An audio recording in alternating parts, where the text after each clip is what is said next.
السلام عليكم ورحمة الله وبركاته بسم الله والحمد لله والصلاة والسلام على رسول الله وعلى آله وصحبه ومن والاه ربي اشرح لي صدري ويسر لي أمري واحلل عقدة من لساني يفقهوا قولي. Mes frères et sœurs, aujourd'hui avec l'aide d'Allah Tabaraka wa Ta'ala, on va parler de l'importance d'appeler Allah Subhanahu wa Ta'ala. L'importance de la da'wa, la prédication. Comme vous le savez, la semaine dernière, on a abordé dans notre dernière vidéo, Mohamed Nadir et moi, avec notre frère Karim, l'importance d'apprendre la religion. Une fois que tu as appris, il y a une zakat sur cette science. Il faut, en tant que musulman, que tu comprennes que tu as un devoir de transmettre selon ce que tu as comme connaissance. Et ça, c'est important de bien baliser les propos selon ce que tu as comme connaissance. Car on va, dans cette intervention, voir que malheureusement, certains, très rapidement, ils se retrouvent sous les projecteurs à être nommés cheikh, alors qu'ils sont très éloignés de ce monde.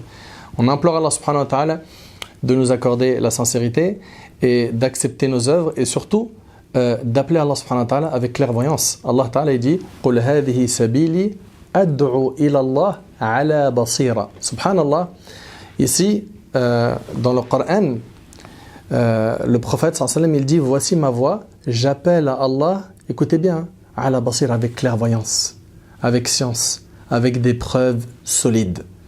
Et donc la voix du prophète sallallahu alayhi wa sallam, c'est quoi? Sabil al-Nabi sallallahu alayhi wa sallam, c'est d'appeler Allah subhanahu wa ta'ala. Et Allah ta'ala, il a dit kuntum khayra ummatin ukhrijat lin-nas ta'muruna bil ma'ruf wa tanhauna 'anil munkar. Vous êtes la meilleure communauté qu'on ait fait surgir aux gens, vous ordonnez le convenable, vous interdisez le blâmable. Et le prophète sallallahu alayhi wa sallam, il nous a enseigné ballighu anni walau aya, transmettez de ma part ne serait-ce qu'un verset. Et il nous a dit alayhi salatu wassalam également Ad-dallu ala al-khayr kafa'ilih, celui qui indique un bien, c'est comme si qu'il l'avait fait. On a beaucoup de textes. Man ra'a minkum munkara falyughayyirhu, quiconque voit un acte blâmable, qu'il le change avec sa main, s'il ne peut pas avec sa langue, s'il ne peut pas avec son cœur, et c'est le plus petit degré de la foi. Donc on voit que en tant que musulman, on ne peut pas, en tant que musulman, vivre en voyant le blâmable et en restant insensible. Ce n'est pas possible. Chacun d'entre nous a donc son rôle à jouer, et si on ne joue pas notre rôle d'appeler Allah subhanahu wa ta'ala, chacun à notre échelle, et bien sachez que si on ne joue pas notre rôle, il y a des textes qui menacent la communauté dans son ensemble pour avoir délaissé le fait d'ordonner le bien et d'interdire le mal. Mon frère Mehdi, mon frère Mohamed Nadir, salam alaikum, j'espère que vous allez bien. C'est un immense plaisir d'être avec vous de nouveau et j'implore Allah subhanahu wa ta'ala d'accepter cette série et surtout, et je le dis souvent, qu'elle trouve une place dans les cœurs de nos frères et nos sœurs. Mon frère Mehdi, pour commencer, on a vu brièvement qu'appeler Allah subhanahu wa ta'ala, c'est une responsabilité. Et c'est un honneur. C'est une chose noble. C'est quelque chose d'apprécié par Allah et c'est la mission de tous les prophètes. Je veux que tu nous fasses un léger constat aujourd'hui de ce que l'on voit sur la toile médiatique, parce qu'aujourd'hui, il faut dire la vérité, c'est sur la toile qu'aujourd'hui, beaucoup de choses se passent. Je n'ai pas envie de dire que tout se passe sur la toile, parce qu'il y a les instituts en présentiel où les gens ils apprennent et c'est sérieux, c'est cadré. Sur la toile, aujourd'hui, on voit de tout. Et on aimerait d'abord partir sur un constat et surtout commencer par présenter le danger de faire da'wa, d'appeler à Allah sans science, sans avoir étudié, et tous les méfaits, tous les fléaux qui sont rattachés à cela. Alhamdulillah. Alhamdulillah, wa salatu wa salam ala rasulillah wa ala alihi wa sahbihi wa man walah.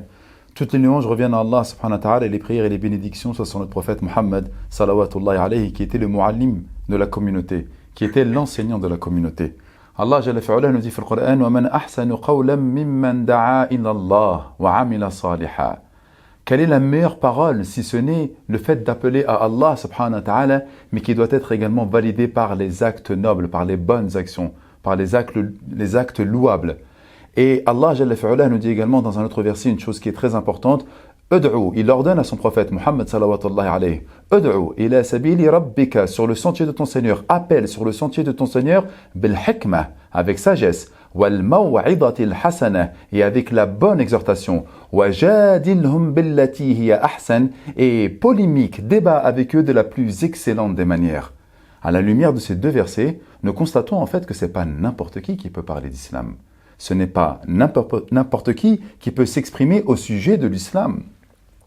Tu sais très bien, Nader, et on en a parlé plusieurs fois, ça fait à peine 3 mois maintenant que je me retrouve sur le devant de la scène. Et ça fait des années que tu me dis, s'il te plaît, Mehdi, vas-y, passe derrière la caméra et tu as un message à transmettre, tu as des choses à dire. Ça fait depuis des années que tu me dis ça. Mais il y avait une chose qui me faisait craindre plus que tout, c'était le fait d'avoir la responsabilité de parler justement au nom de l'islam. J'avais peur de cette responsabilité de m'exprimer au nom de l'islam et au nom de mon bien-aimé Mohammed ibn Abdullah salawatullahi alayhi. Et ça, c'est une lourde tâche, c'est une lourde responsabilité. Lorsqu'Allah Jalla fi'ala ordonne à son messager « Ud'u ila sabili rabbik » appelle sur le sentier de ton Seigneur, sur le chemin de la félicité, avec sagesse. Et c'est quoi la sagesse? C'est de parler à la bonne personne, au bon endroit et au bon moment. Et ça s'acquiert avec des années et des années d'expérience. Et on se retrouve, subhanallah, à voir dans un constat qui est pour moi très amer, des petites personnes qui vont commencer à s'exprimer au nom de la religion. Et les gens vont les écouter, non pas par rapport à leur degré de savoir, non pas par rapport à la compréhension qu'ils ont eue de la religion, de l'islam, mais simplement parce qu'ils ont une bonne bouille, parce qu'ils s'expriment bien, parce qu'ils ont peut-être un cheveu sur la langue, ou parce qu'ils ont une bonne tête. Et à partir de là, les gens ils vont commencer à les écouter. Parce que le montage, il est bien fait. Ou parce que le montage, avec un petit anachid en bruit de fond, est correct. Ou un hadith qui va faire mal au cœur, ou un hadith qui va parler sur la mort. Je suis désolé. L'islam vaut beaucoup plus que ça. L'islam, c'est quelque chose, franchement, qui est venu changer le monde, qui est venu changer l'humanité, qui est venu apporter une lumière, une sérénité, une quiétude, une tranquillité. Et à la lumière de tout ce que je suis en train de te dire, c'est qu'il y a des personnes, malheureusement, et ça, c'est un fait social, parce qu'il y a des questions qu'on t'a posées à toi et qu'on a posées à Mohamed Nadir également. Comment faire pour devenir comme toi, imam? J'aimerais bien parler aussi bien que toi. Et j'ai envie, moi également, de m'exprimer sur la religion comme toi tu t'exprimes. Subhanallah, écoute bien s'il te plaît. Les 3 premières personnes qu'Allah Jalla fi'ala va jeter dans le feu de l'enfer, c'est lesquelles? C'est une personne qui aura appris la religion et qui l'aura enseignée. Et ensuite, il se présente devant Allah, pourquoi tu as fait ça pour toi? Et Allah, il a dit non, Kadeb, c'est pas vrai. Tu l'as fait, entre guillemets, pour que tu puisses justement avoir un rang social. Et ce qui est fort dans ce hadith, c'est que pour cette personne qui a enseigné, il lui sera dit: tu as fait cela pour qu'on dise de toi, tu es un savant, et regarde la phrase qui fait peur. وَقَدْ قِيلَ. Et on a dit cela de toi. Allah yabarik fik. C'est-à-dire en fait la récompense qu'il recherchait, briller, tu l'as eu. Il l'a eu. Viens pas en chercher le jour du jugement. Mais ok, ça, ce hadith-là, mashallah, il va venir justement apporter du grain à moudre à mon propos, à mon énoncé. Les gens, en fait, lorsqu'ils commencent à parler d'islam et qu'on le voit parfaitement, que ce soit des bouquins, que ce soit l'huile pour la barbe, que ce soit les sorties, que ce soit les fêtes de l'Eid, que ce soit les voyages éthiques, ça mahni. Excusez-moi, mais tout est saupoudré et enrobé d'islam. L'islam fait vendre que même des grandes banques internationalement connues commencent à investir dans les soukouks et dans les autres produits islamiques parce qu'ils savent pertinemment qu'il y a justement matière à gagner matériellement parlant. Alors que l'islam, subhanallah, est là pour justement nous dépouiller de tout ce qui va nous rattacher à la matière, que tout ce qui va nous rattacher à cette dunya qui est vile. Et Allahu Akbar, dans le paradoxe de notre époque, on se retrouve à avoir des personnes qui vont utiliser la ilaha illallah Muhammad Rasulullah pour se distinguer et pour faire gagner, subhanallah, et pour qu'ils puissent gagner financièrement parlant et économiquement parlant. Là, je trouve que le constat est amer et qu'il est extrêmement difficile. Et bien entendu, bi'idhnillah ta'ala, tu me tendras la perche tout à l'heure, mais il y a énormément de choses à dire sur les conséquences ô combien néfastes sur ces personnes-là, sur les familles et la société de manière générale. Barakallahu fik, mon frère Mehdi.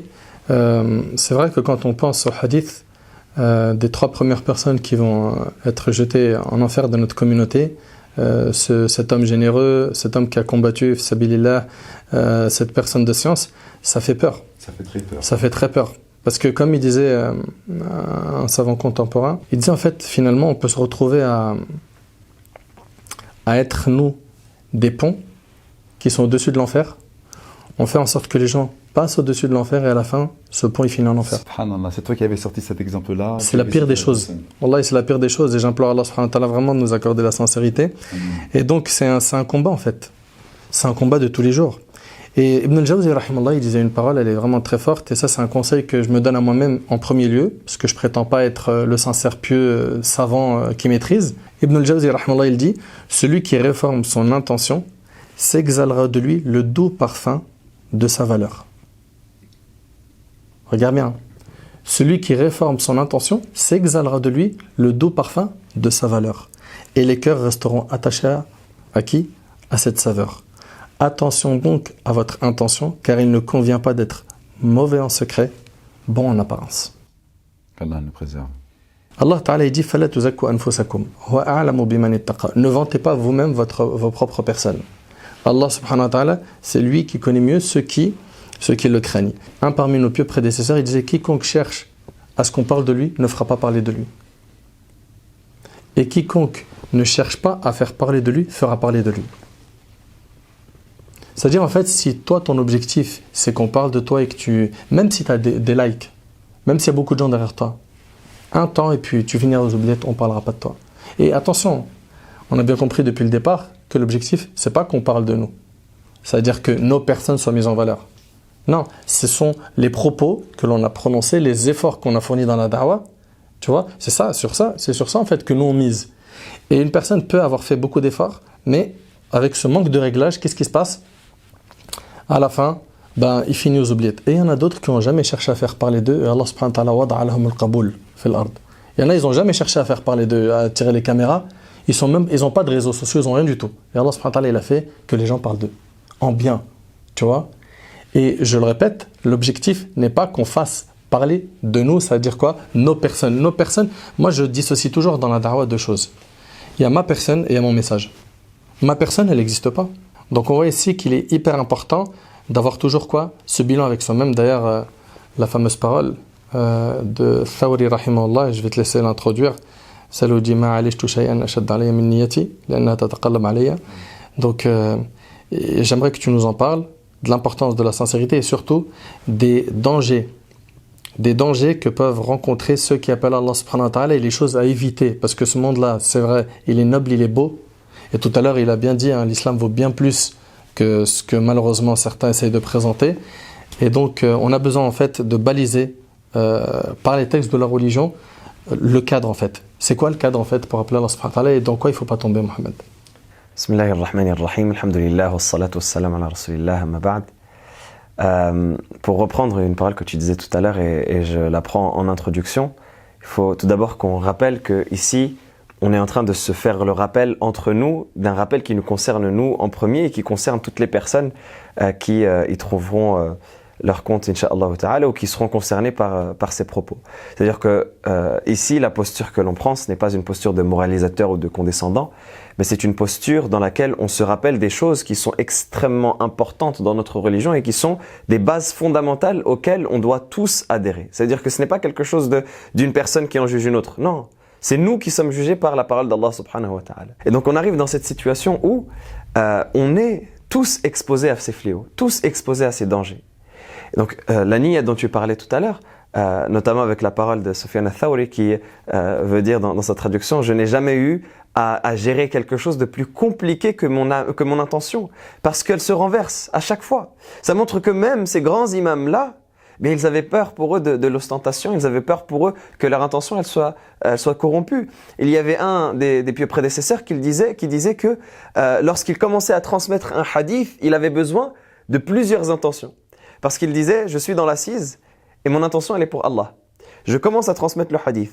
Et au milieu de ce hadith-là, eh bien mon intention, je sens qu'elle change. Je vois les gens se tourner autour de moi, je vois les visages s'illuminer. Mon intention elle change, je commence à parler parce que ça fait plaisir.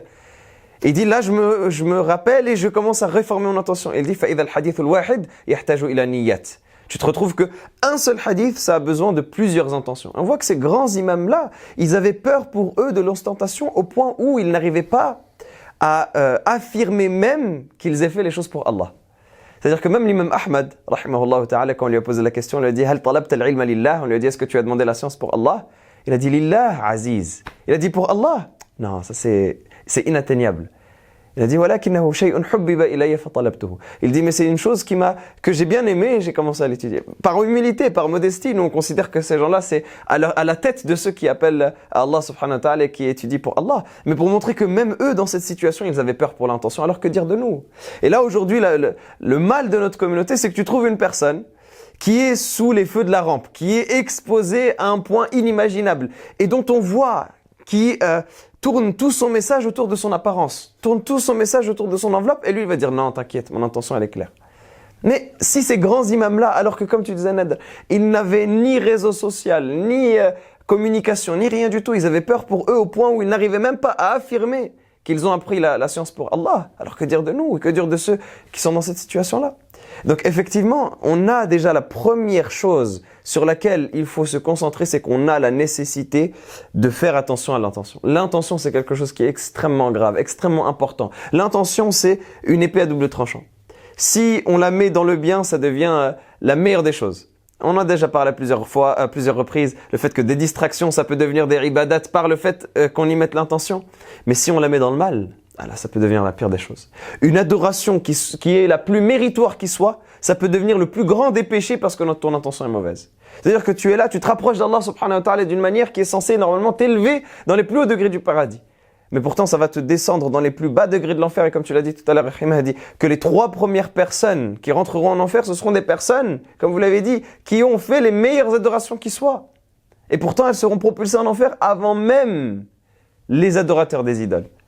Avant même que les gens qui ont commis les péchés, les shirk, etc., soient propulsés en enfer. Eh bien, eux, ils goûteront à l'enfer. Pourquoi? Parce que cette adoration-là, qui est censée être une adoration immensément méritoire, eh bien, elle a été corrompue par leurs mauvaises intentions. Donc ça, c'est la première des choses, prendre conscience de l'intention, prendre conscience de l'importance de cela. Et évidemment, nous, on n'est pas là à ouvrir les poitrines des gens et regarder ce qu'il y a dans les cœurs. Exactement, on n'est pas en train de juger ce qu'il y a dans les cœurs, mais on est en train de mettre des garde-fous pour nos propres personnes et pour toutes les personnes qui seront dans cette situation-là. C'est une introspection qu'on doit se faire quotidiennement. Si la personne elle ne se pose pas la question sur son intention, c'est qu'elle est dans un grave danger. Comme disait le Hassan al-Basri, rahimahullah ta'ala, il disait « Ne craint l'hypocrisie pour sa personne qu'un croyant. Et ne se sent à l'abri de l'hypocrisie qu'un hypocrite. » Ça me rappelle Ibn Abi Mulaika dans le Bukhari, il dit « J'ai rencontré 30 compagnons, tous ils avaient peur pour eux de l'hypocrisie. » Les compagnons. Il cite parmi eux Aïcha radhiyallahu anha, Asma bint Abi Bakr, Abdullah ibn Omar, Abdullah ibn Abbas, Abdullah ibn Abbas. T'imagines Omar al-Khattab qui va voir Hudhayfa ibn al-Yaman et qui lui dit « Est-ce que mon nom il est dans la liste des hypocrites ?» Nafaqa Handala. Et Abu Bakr lui dit « Je ressens la même chose que toi. » Mais subhanallah. C'est-à-dire que à l'intérieur, ça doit bouillir en fait. Dans quoi? Dans l'introspection, dans le bilan. Exactement, exactement. Le questionnement quotidien, le questionnement et le fait de toujours penser du mal de soi-même. Ça veut dire ne jamais se sentir à l'abri. Toujours comme disait Ibn al-Qayyim rahimahullah, وَظُنَّ بِنَفْسِكَ السُّوءَ تَجِدْهَا كَذَاكَ وَخَيْرُهَا كَالْمُسْتَحِيلِ. Il disait, pense toujours du mal de toi et tu vas te trouver dans la rectitude. Ne pense jamais que ça y est, c'est acquis, c'est fait. Pense toujours du mal. Ça, c'est la première des choses. Et la deuxième des choses, très rapidement, c'est d'essayer de faire en sorte que cette intention, c'est très bien de la réformer, mais il faut que les actes suivent. Ça veut dire il faut essayer de faire en sorte que tes actes soient le miroir de ton intention. Il faut d'essayer de faire en sorte que lorsque tu places ta da'wa, lorsque tu places ton appel à Allah, et on a parlé tout à l'heure de la nécessité d'appeler à Allah. Khinadr, tu nous as rappelé à très juste titre la nécessité, l'obligation qu'il y a pour tout musulman d'appeler Allah subhanahu wa ta'ala, de blâmer le mal lorsqu'il le voit, d'appeler au bien. Mais on a un positionnement dans tout cela. On a une manière de construire tout cela. Et la question simple que tu dois te poser, c'est pourquoi est-ce que je fais cela? Et comment est-ce que je fais cela? Est-ce que je fais cela pour Allah subhanahu wa ta'ala? Et ici, on ne parle pas des justifications qu'on se donne, parce que c'est très facile de se donner des justifications. Oui, mais tu sais, en fait, je fais ça parce que ça va m'amener ça. Ça, c'est les justifications que tu donnes au tribunal, ou que tu donnes dans un jugement, ou que tu donnes face à quelqu'un à qui tu dois rendre des comptes. Mais on parle de la réalité, ce qu'il y a vraiment dans ton cœur. On ne parle pas de la justification. Ça, c'est facile d'inventer. Mais on parle de vraiment ce qu'il y a dans ton cœur. Pourquoi est-ce que tu as fait cela? Pourquoi est-ce que tu as fait ce conte de rappel? Pourquoi est-ce que tu as pris la parole dans ce contexte-là ou à ce moment-là? Pourquoi est-ce que tu t'es exprimé? Pourquoi est-ce que tu as fait cette structure, cette page ou peu importe? Pourquoi est-ce que tu as fait cela? Et comment, c'est-à-dire comment est-ce que tu as orienté cela? Est-ce que tu as orienté cela de sorte à faire que toi tu sois le point central de ton message et que le message il gravite autour de toi? Ou est-ce que tu as orienté cela en faisant en sorte que le message soit le point central et que c'est toi qui sers uniquement d'haut-parleur? Notre but à nous, c'est uniquement d'être des haut-parleurs. Ça veut dire que normalement, on est sur des sièges éjectables. On est là, on fait notre mission pour Allah subhanahu wa ta'ala, on part et il y a quelqu'un qui vient après, parce que c'est le message qui reste. Nous, on est juste des vitrines de ce message-là pour essayer de le transmettre et pour essayer de faire en sorte d'être une communication entre ce message, entre celui qui va l'entendre. Juste parce que le message, il parle pas de lui-même.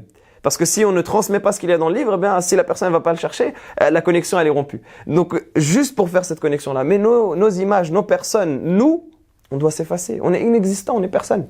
Ça confirme bien en fait que y a une grande distinction à faire entre exposer le message divin et prophétique, le mettre en avant et mettre en avant sa personne. Exactement. Et mettre en avant sa personne aujourd'hui, on le voit, faut malheureusement pointer du doigt ce fléau qui existe, c'est mettre le paquet dans le montage, comme tu l'as dit, avec des chants, j'interdis pas les chants anachid et tout, dans certaines vidéos on en met et on implore Allah subhanahu wa ta'ala d'accepter, mais c'est quand tu vois qu'en fait, le message en fait, qu'est-ce que je veux dire par là? Il est vide.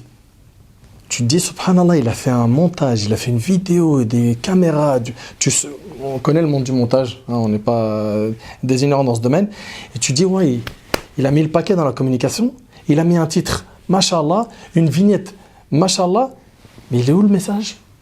Et quand tu creuses, tu vois, il n'y a pas un hadith, il n'y a pas un verset, il n'y a rien, où il se prononce sur certains sujets sans aucune connaissance.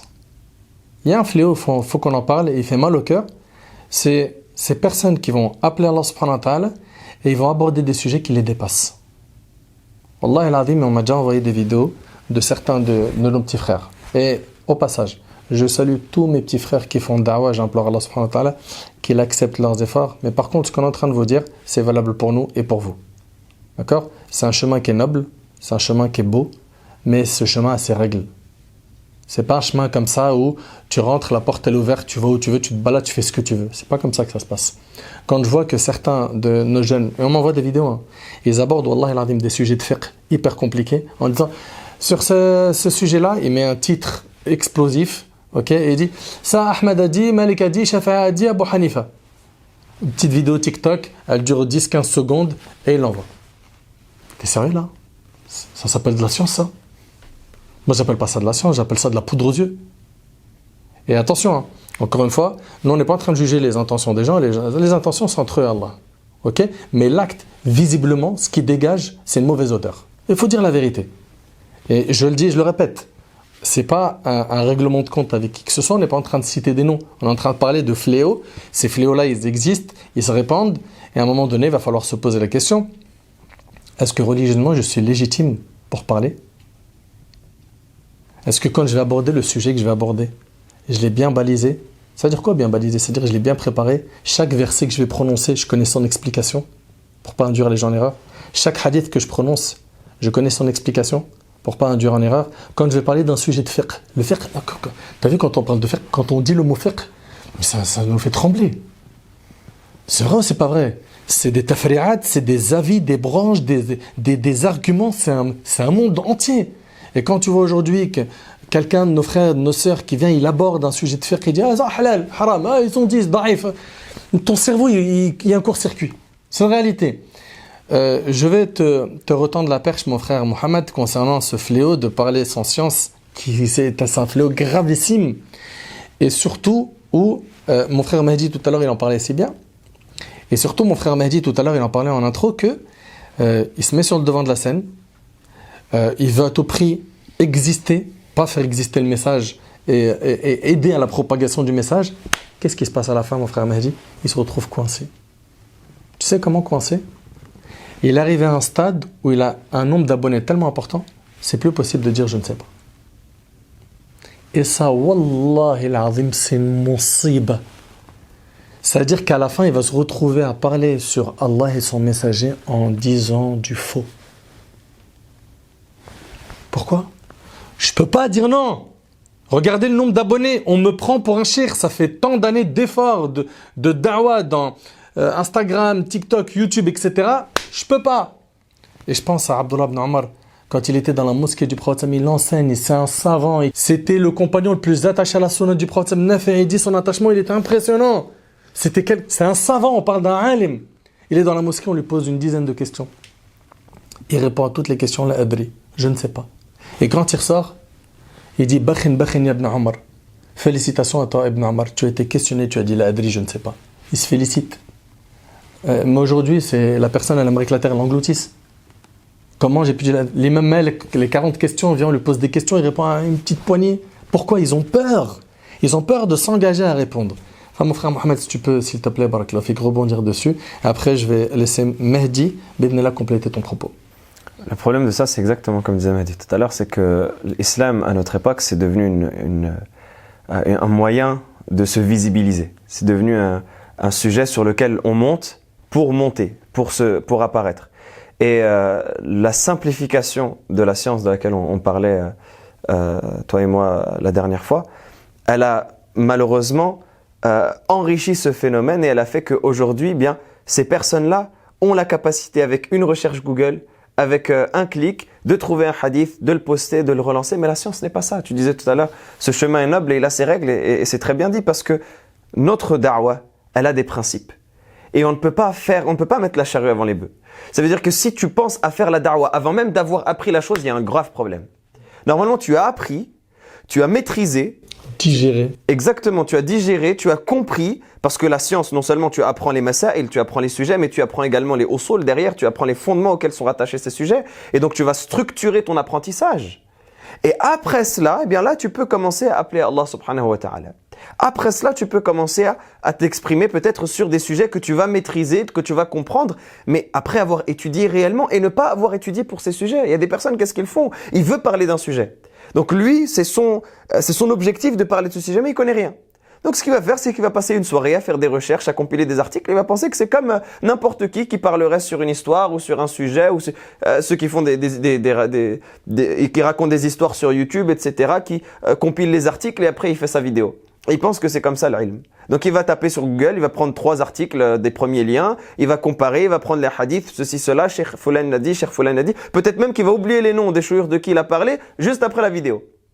Ou juste après l'enregistrement, ou juste après, peu importe, juste après sa prise de parole. Peu importe le support, peu importe le contenu. Mais parce qu'il n'a pas appris véritablement. Il a appris pour l'occasion. C'est-à-dire qu'il a juste emmagasiné les connaissances, mais ce n'est pas ça. Ce n'est pas ça véritablement l'ilm. Et combien de personnes pensent avoir maîtrisé la mas'ala, pensent avoir maîtrisé le sujet, mais en vérité ils prennent quelque chose qui est totalement hors contexte, parce que le alim, le savant, lui, il sait le contexte où il faut amener la chose. Il se peut que la chose de laquelle tu vas parler, eh bien, le même alim de qui tu vas prendre la parole, il ne l'aurait pas traité de la même manière s'il s'était retrouvé dans ce contexte-là. Parce que l'ilm, la science, la religion, c'est des règles. Plutôt que juste des sujets que tu vas mémoriser comme cela à la volée. C'est pour cela qu'on a une nécessité de structurer notre apprentissage. On a une nécessité de ne s'exprimer qu'avec science. Et cette science-là, elle ne s'acquiert pas du jour au lendemain. Cette science-là ne s'acquiert pas au détour d'une recherche. Elle s'acquiert avec un apprentissage. Donc le petit jeune qui fait da'wah sur Internet, il fait plus? Non, maintenant on a des sujets sur lesquels on est tous d'accord. Ça veut dire qu'on a des sujets qui font partie de al-ma'loum min ad-din bid-darura. On a des sujets qui font partie de ce qui doit être connu de la religion. Par exemple, l'importance de la prière. Par exemple, l'importance du respect des parents. Ça, partage un hadith qui est clair sur le sujet, il n'y a aucun problème. Mais le fait de rentrer dans des sujets qui te dépassent, déjà ça c'est zone rouge. Ça c'est la première des choses. Et la deuxième des choses, c'est que même de manière générale, même avec ces sujets-là qu'on pourrait penser clair, avec ces sujets-là, eh bien fais en sorte de toujours avoir l'humilité vis-à-vis de ta religion, de ne pas te mettre en avant. Si tu veux transmettre, eh bien transmets avec la position de celui qui dit, voilà ce hadith-là, qu'on va méditer ensemble, duquel on va tirer ensemble à la lumière de ce qu'on nous dit les gens qui savent, à la lumière de ce qu'on nous dit les savants, à la lumière de ce qu'on nous dit les imams, et toujours avec la posture humble de celui qui ne fait que transmettre modestement au niveau auquel il peut transmettre, sans jamais dépasser ce niveau-là, sans jamais te mettre sur une plateforme qui va être au-dessus de cela. Sans jamais te mettre sur un niveau qui va être au-dessus du niveau auquel tu dois te restreindre en tant que simple personne qui transmet un hadith qui est clair sur un sujet autre que cela. Mon frère Mehdi, en fait les gens quand ils nous écoutent là, je ne sais pas s'ils arrivent à comprendre notre message. Notre message ici, c'est qu'il faut appeler Allah subhanahu wa ta'ala, n'est-ce pas? Mais il ne faut pas appeler Allah subhanahu wa ta'ala n'importe comment. Et je vais te laisser Inch'Allah expliquer encore une fois avec tes propres mots, parce que at-tikrar mufid, comme on le sait, hein, quand on répète une chose, et surtout quand c'est dit de manière différente, ça reste, ça s'ancre dans les cœurs. Fallah ibarik fik, juste clarifie bien à notre jeunesse, à ceux qui nous écoutent dans cette série, qu'il faut qu'ils aient leur rôle, mais pas n'importe comment. On nous parle d'imams égareurs, on nous parle d'imams qui font n'importe quoi, on nous parle d'imams qui parlent sans science. Et souvent, on a reçu ce type de raillerie, de colibé ou d'autres moqueries. Effectivement, lorsqu'on se retrouve à parler sur le devant de la scène, il faut le faire de manière correcte. Comme je l'ai dit en introduction, cette religion, elle est noble. Cette religion, c'est une religion de fierté. On ne doit pas faire n'importe comment. On ne doit pas parler n'importe comment. Et même lorsqu'on nous pose des questions, en tout cas, moi, j'essaie toujours, bien que je pense avoir la réponse, et souvent j'avais la bonne réponse, mais je vais quand même aller valider auprès de mes mashayikh et principalement auprès de mon cher bien-aimé, pour essayer de bien cerner la question, et peut-être que j'ai omis un détail qui n'était pas correct. C'est trop important. On parle d'Allah, on parle de l'éternité, on parle du paradis, on parle de l'enfer. On n'est pas en train de parler de quelque chose où justement on va se mettre en avant, ou comme tu l'as dit, effectivement il faut faire da'wah. Donc oui, le faire bien, avec de belles images, avec de belles vignettes au moment des images. Pourquoi on le fait en fait? Mais à un moment ou à un autre, c'est du marketing. Mais ce marketing, même si le terme est un petit peu péjoratif parce qu'on parle un petit peu à quelque chose qui va être économique et financier, mais il y a un marketing à faire parce que la nature a horreur du vide. Et nous sommes, subhanallah, dans une bataille où sur Internet, tu peux l'utiliser pour apprendre ta religion? Non. Mais pour te renseigner sur ta religion? Oui. Pour essayer d'avoir des informations au niveau de ta religion? Oui. Il n'y a pas de problème par rapport à ça.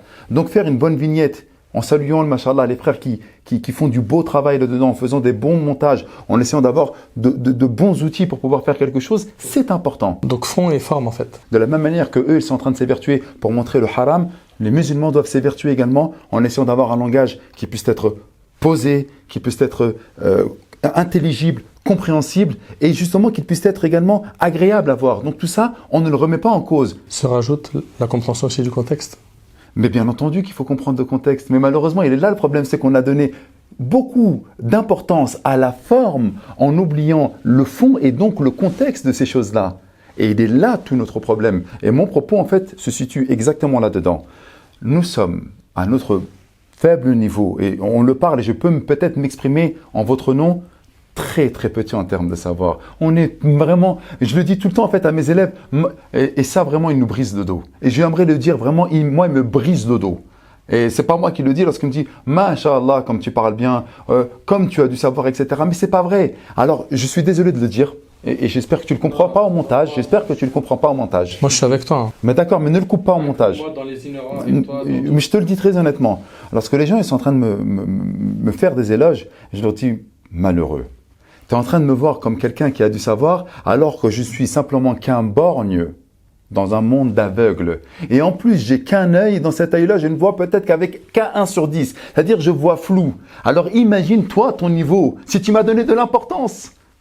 Mais moi, alhamdulillah, Rabbil Alamin, on a essayé de côtoyer des véritables savants. On s'est assis en face d'eux, on a parlé avec eux, on connaît leur niveau. On sait c'est quoi la science. On sait, et en les côtoyant, nous voyons à peu près c'est quoi la science. Donc lorsque moi je m'entends parler, j'ai honte. Et peut-être que, franchement, j'éprouve de la pudeur. Après, encore une fois, subhanallah, il y en a qui vont dire, mais il faut parler, il faut prendre, encore une fois, je le dis tout à l'heure, la nature a horreur du vide. En fait, c'est un petit peu une sorte de mea culpa que je suis en train de faire. Je finis juste mon idée. Non, je te laisse avec ton idée, mais je rajoute juste que Mehdi, sache que moi et mon frère Mohamed Nadir, si on s'est mis sur le devant de la scène, c'est parce que le constat il était amer et parce qu'on ne prétend pas être les meilleurs, mais les moins mauvais. J'y arrive. C'est-à-dire il fallait impérativement que... Nader, j'y arrive, Nader. Mais qu'est-ce que je suis en train de dire justement? D'où ma présence également. Et franchement, j'aimerais vraiment qu'on laisse ça, tu vois. Vraiment, j'aimerais qu'on le laisse. Ça reste. Moi, ce que je veux, pourquoi en fait ma présence ici, c'est que je l'ai dit tout à l'heure, la nature a horreur du vide. Il y a un moment ou un autre où si nous, on ne va pas venir justement dans ces nouveaux outils qui sont les réseaux sociaux pour parler, parce que je ne vois pas mes machins venir parler. Déjà, ils ne maîtrisent pas les outils, et ils ne maîtrisent pas la communication. Et c'est un monde qui ne leur parle pas. Et c'est un monde qui ne leur parle pas. Donc, à un moment ou à un autre, il faut faire la jonction entre les deux. Donc, si je suis là, ou que vous-même, mes chers frères, vous êtes ici également, c'est que la nature a horreur du vide. Et donc, si c'est pas nous qui allons parler, eh bien, qu'est-ce qui va se passer? Ça va être le chaos qui s'installe. Et malheureusement, c'est ce qui s'est installé. Lorsqu'on voit des sœurs qui commencent à danser, à chanter, à faire n'importe quoi, lorsqu'on va voir des frères. Les fatwas minutes. Oui, mais les fatwas minutes, mais même pas. Dès qu'en fait, il y a l'islam, dès qu'il y a un qamis, dès qu'il y a un foulard, ben, ça prend tout de suite beaucoup de vues. Et ça, c'est pour ça que je le dis vraiment de manière très honnête. À un moment ou à un autre, il faut qu'on fasse, nous, des efforts. Et tous ceux qui sont capables de pouvoir donner une parole qui puisse être, encore une fois, cadrée, structurée, surveillée, responsabilisée, eh bien, ces gens-là, ils doivent parler. Parce que si c'est pas ça, comme tu le sais, c'est Shaitan qui vient s'installer. Et je finis juste mon propos sur ça. Tu l'as très bien dit tout à l'heure. À un moment ou à un autre, il y a un combat. Que ce soit sur la télévision, que ce soit sur les réseaux sociaux ou un petit peu partout, même dans le monde réel, qu'on sorte un petit peu du virtuel. Si les musulmans et les musulmanes ne parlent pas, s'ils ne font pas l'amr bil ma'rouf wa nahy anil munkar, qu'ils appellent au bien et qu'ils interdisent le blâmable, eh bien, qu'est-ce qui va se passer? C'est le shaitan qui va gagner. Donc, à un moment ou à un autre, non, petit frère, petite sœur, continue, masha'Allah, à parler. Continue, masha'Allah, à faire tes petits montages. Continue à faire ce que tu fais de très bien. Je t'invite à continuer, mais n'oublie jamais de ne pas te prendre pour ce que tu n'es pas. C'est très important. Et surtout, et plus que tout, lorsqu'on entend des personnes, comme tu l'as très bien dit tout à l'heure, et je l'ai vu, qui commence à faire des fatwas, qui commence à dire mon père n'est plus musulman. Pourquoi il est plus musulman? Parce qu'il ne prie pas. Donc je peux aller me marier avec l'homme de mon choix, parce que mon père, c'est pas un musulman. Fatwa minute. À la kafar, son propre père, pourquoi? Pour suivre ses passions. Ou encore l'autre frère, écoute frère, attention, tu fais un mariage civil, c'est un mariage, subhanallah, qui te fait sortir de la Mella, qui te fait sortir de l'islam. Ou encore, viens, si tu restes dans un pays comme celui-là, eh bien tu es mécréant, faut que tu ailles faire des combats, faut que tu ailles faire ci, faut que tu ailles faire ça. Et tout ça, on l'a vu où, tout ça? Mais en fait, tu crois que nous, on est simplement en train de parler de da'wah, mais c'est ce que je t'ai dit, les conséquences de cette da'wah peuvent être dramatiques pour une famille et dramatiques pour la société. Et si franchement, à un moment ou à un autre, à notre faible niveau, à notre petite échelle, on ne prend pas nos responsabilités, eh bien nous aurons visiblement une grande responsabilité devant Allah subhanahu wa ta'ala. Et c'est la raison pour laquelle ça, il faut vraiment le dire. Parce que l'islam, c'est pas une petite chose. Barakallah fik, akhi Mehdi. Mon frère Mohamed, j'aimerais que tu rebondisses sur ce que mon frère Mehdi a dit, puisqu'il en a dit un paquet, machallah. Comme tu disais, akhi Mehdi, il y a le fond, il y a la forme. Il faut que la forme elle soit au service du fond et pas l'inverse. Exactement. Ça veut dire qu'on a une époque où, effectivement, le divertissement s'est tellement installé, la communication accélère à vitesse grand V, et on a un monde qui s'est créé autour de nous avec les réseaux, avec les écrans, qui est un monde d'images. Et effectivement, si on n'est pas sur ce terrain-là, on laisse une case vide pour qu'elle soit remplie par encore plus d'insouciance et encore plus de distraction. J'en parlais avec Cheikh Dado dans un live, et il disait en fait qu'à l'époque, l'écriture, elle s'est beaucoup répandue, surtout à l'époque d'Omar ibn Abdelaziz, et il dit aujourd'hui on ne vit plus l'époque de la lecture et de l'écriture. Il dit on vit à l'époque du virtuel, et c'est pour ça qu'il faut vraiment déployer beaucoup d'efforts dans le virtuel, bien que, et ça c'est important, j'aimerais que tu insistes dessus s'il te plaît, que le virtuel, est-ce qu'il remplace, mon frère Mohamed, un cours en présentiel avec un prof? Absolument pas. Parle-nous-en. Absolument pas. Mais c'est exactement ça, c'est que cette forme-là, on a besoin de la travailler, de sorte à ce qu'elle soit professionnelle, de sorte à ce qu'elle soit attirante en quelque sorte, dans le sens où elle soit belle, qu'on donne une belle forme, exactement comme tu disais, ça veut dire que dans la forme de l'apparence de celui qui prêche, eh bien, il lui est recommandé qu'il soit beau également, comme c'est cité dans les livres de fiqh et de adab, qu'il est recommandé pour la personne qui va appeler Allah subhanahu wa ta'ala d'avoir de beaux vêtements. Omar ibn Khattab radiyallahu ta'ala anhu, il aimait que les qurra soient vêtus de blanc pour que ça diffuse un beau message, parce qu'il y a ce langage de l'apparence, et qui transparaît aujourd'hui dans les réseaux sociaux à travers ce que l'on fait en structure, en image. Mais ce langage de l'apparence et cette forme, ça va être un premier appel pour que la personne puisse avoir un message qui lui parle, pour que la personne sente qu'on va vers elle, pour que la personne sente qu'on lui tende quelque chose. Dans ce monde d'images, pour qu'elle sente que ce contenu-là, qui est le contenu qui lui est présenté, qui va bi'idhnillahi ta'ala nourrir son cœur et son âme, eh bien c'est ce contenu-là qui est travaillé de sorte à ce que ce soit, que ce soit attirant pour cette personne-là. Mais comme tu le disais, Khinadr, c'est une première étape. Ça veut dire que là, on va simplement appeler une personne dans cette première étape à monter la première marche pour qu'elle continue bi'idhnillahi ta'ala à gravir les échelons. Et il ne faut pas rester bloqué dans ce stade-là du virtuel, parce qu'au final, ça c'est juste une vitrine avec laquelle on va amener cette personne-là bi'idhnillahi ta'ala à s'approcher un petit peu du message. L'objectif, c'est que cette personne-là chemine et continue son cheminement. Et ça, pour cela, on a notre religion, on a notre éthique, on a nos valeurs, on a tout cela. Et donc, la problématique, c'est de rester uniquement dans cette culture de l'apparence, dans cette culture de la forme, et ne pas travailler le fond. Rester uniquement dans cette forme-là qui va nous faire travailler le nombre de visibilité sur les réseaux sociaux, le nombre d'audiences, le nombre ou la qualité apparente, etc., qui sont des choses. Peut-être pas l'audience, parce que ce n'est pas notre objectif, et parce que nous, notre objectif, ça n'a jamais été d'être écouté par tant et tant de personnes. C'est Allah subhanahu wa ta'ala qui place l'acceptation dans le message. Et nous, on ne cherche pas ni à être écouté par 10, 20, 30 ou 1000 ou 50. Ce n'est pas ça l'objectif. L'objectif, c'est uniquement de faire en sorte que, comme Allah subhanahu wa ta'ala dit dans le verset, قَالُوا مَعْذِرَةً إِلَىٰ رَبِّكُمْ. On a un objectif de transmission et non pas de résultat. Exactement. Notre objectif, c'est de transmettre pour se dédouaner devant Allah subhanahu wa ta'ala et pour dire, Ya Allah, j'ai transmis. Lorsque ton messager, alayhi salatu wassalam, nous a dit « Ballighu anni walau aya » transmettez de moi ne serait-ce qu'un verset, et Allah j'ai transmis. Notre objectif, c'est uniquement de transmettre en donnant la forme pour que ce soit transmis, de manière à ce que ce soit des outils qui vont nous servir à ce que ce soit, que ça atteigne une certaine audience. mais surtout en insistant sur le fond qui est le plus important. Donc c'est cela notre construction, la construction du message. C'est intéressant, il y en a qui disent que c'est bien de mettre un titre hyper accrochant pour faire le buzz, parce qu'il dit son objectif, deux points j'ouvre les guillemets, mon objectif c'est de toucher un large public. L'objectif c'est quand on fait da'wah, c'est d'aider un maximum de gens. Tu vois. Donc on voit ici qu'il y a des petites nuances à apporter à ce type de propos. Pourquoi ? Parce que c'est un fil très fin en fait. Tu peux basculer en fait du monde de la sincérité au monde de l'ostentation, du monde d'être un prêcheur à un youtubeur. Et s'il vous plaît, permettez-moi, on n'est pas des youtubeurs. Ouais, mais comment ça, t'es sur YouTube, arrête de... Les youtubeurs, ils ont leur code. Et non, on a les nôtres. Moi, je dis qu'un youtubeur, pardonne-moi, c'est une personne qui n'existe que dans le virtuel, alors que, j'espère, en tout cas, moi et vous, on a des élèves, on a des instituts, et ça, c'est le monde réel. Et moi, je trouve que le youtubeur, il ne vit que de manière virtuelle. C'est cela que je disais tout à l'heure exactement, et c'est la conclusion du propos, c'est que, indépendamment de cette forme-là qu'on va essayer de travailler pour que le message appelle et parle un minimum au public visé, mais l'important c'est le fond, et dans le fond on a une éthique. Et c'est cela, on a une éthique qui fait que une fois qu'on a dépassé cette première marche, on ne peut plus rester bloqué dans ce stade-là, juste de l'apparence, juste de l'audience, juste du reach, comme ils disent dans les termes actuels, du public que tu vas atteindre. Non, ce n'est pas ça. Notre objectif à nous, c'est de faire en sorte de travailler notre éthique derrière cette apparence qui sert juste de vitrine. Notre éthique, elle est présente. Nos codes, ils sont présents.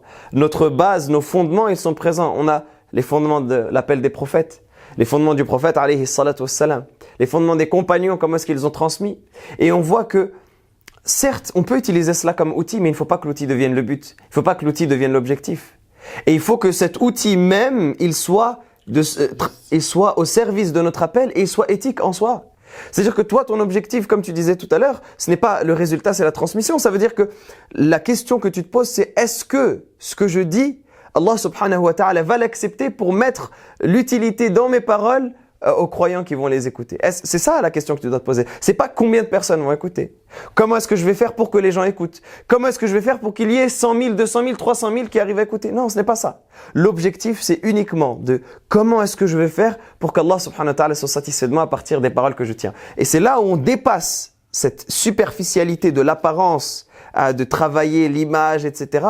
On le dépasse pour que ça serve uniquement le propos. Tu sais, très simplement, on a un vide énorme de spiritualité dans notre époque. Tout ce qui va nous faire pleurer et tout ce qui va donner vie à notre cœur en passant par les émotions. Et je ne connais pas quelque chose qui est aussi fort que l'islam en termes d'émotions par rapport à notre transcendance que nous avons vis-à-vis d'Allah subhanahu wa ta'ala ou par rapport au fait de se projeter après la mort. C'est vraiment quelque chose qui nous met des claques, l'islam. Et donc les gens en fait ont remarqué qu'il y avait une niche, que ce soit les développeurs personnels, ceux qui vont parler d'un marketing islamique ou ceux qui vont aller vendre des livres, etc. Ils vont aller tout de suite taper sur « Attention, tu as un vide abyssal ». Et c'est ce qui se passe, c'est le fléau de notre société et de notre époque, c'est qu'il y a un vide abyssal. Et tu sais très bien qu'on ne peut remplir ce vide abyssal qu'avec l'évocation et l'invocation d'Allah Jalla fi'ala. Et ça, on le sait très très bien. Mais à partir de là, ce manque de spiritualité flagrant qui est au sein de notre communauté, eh bien justement, il y a des personnes qui ont compris cela. Et donc justement, ils vont utiliser l'outil de l'islam, et ça c'est ma conclusion, pour justement, d'une part, se distinguer eux-mêmes dans leur vie morose, et ça c'est une réalité, et d'autres également vont utiliser le biais de l'islam pour pouvoir justement se construire et socialement parlant et économiquement parlant. Or, on le sait très bien, et je l'ai cité tout à l'heure, وَمَنْ أَحْسَنُ قَوْلًا مِمَّنْ دَعَى إِلَى اللَّهِ. La plus belle et la plus excellente des paroles, ce n'est pas l'appel à ton bien-être personnel, ce n'est pas l'appel à remplir le vide abyssal qu'il y a des gens, ce n'est pas un produit l'islam, mais c'est un appel au divin, c'est un appel à l'adoration d'Allah subhanahu wa ta'ala, et c'est cette chose-là que nous devons garder, la da'wa, et ça faut bien le croire, et que les gens doivent bien l'entendre, ce n'est pas quelque chose qui va faire en sorte de le faire, c'est pas un travail qu'on va justement s'efforcer à faire. C'est pas tout le monde qui fait da'wah. Il y a des gens qui ont, mashallah, al-Bukhari, qui ont appris le Coran, mashallah, par cœur, et qui maîtrisent des 10 qira'at, mais subhanallah, on le verra qu'ils ont un faible impact dans leur da'wah. Alors qu'il y en a d'autres, subhanallah, qui en ont beaucoup moins, mais qui arrivent, mashallah, tabarakallah, à réussir. Et comme il le disait tout à l'heure, Mohammed, c'est ça, ça vient du qaboul d'Allah Jalla fi'ula. Si Allah Jalla fi'ula t'a mis la baraka, alors que subhanallah, tu avais dit juste une seule parole, eh bien, alhamdulillah rabbil alamin. Ne cherchez pas le résultat, ne cherchez pas le buzz, comme on dit, mais essayez plutôt de chercher la satisfaction de notre Seigneur. Et si on arrive à trouver la satisfaction de notre Seigneur, eh bien, alhamdulillah rabbil alamin, c'est déjà le plus grand de tous les succès. Barakallahu fik, mon frère Mehdi. Donc, si je résume tout ce qui a été dit, pour synthétiser, la da'wah c'est important. La prédication, appeler Allah subhanahu wa ta'ala, c'est une responsabilité. Ce chemin, c'est code. C'est pas la porte ouverte à n'importe qui et c'est pas un chemin sans règles. C'est un chemin épineux où il y a des dangers. Je me rappellerai toujours d'un des mashayikh qui m'avait dit celui qui s'expose pour appeler Allah subhanahu wa ta'ala, il y a 3 grands dangers. C'est la célébrité qui est visée par tous les moyens de la personne qui appelle Allah. C'est pas un objectif chez nous. Notre objectif, c'est de remplir la mission uniquement. Aussi, les personnes du sexe opposé, donc la fitna des femmes, etc. Combien de personnes sont tombées dans ces fitnas?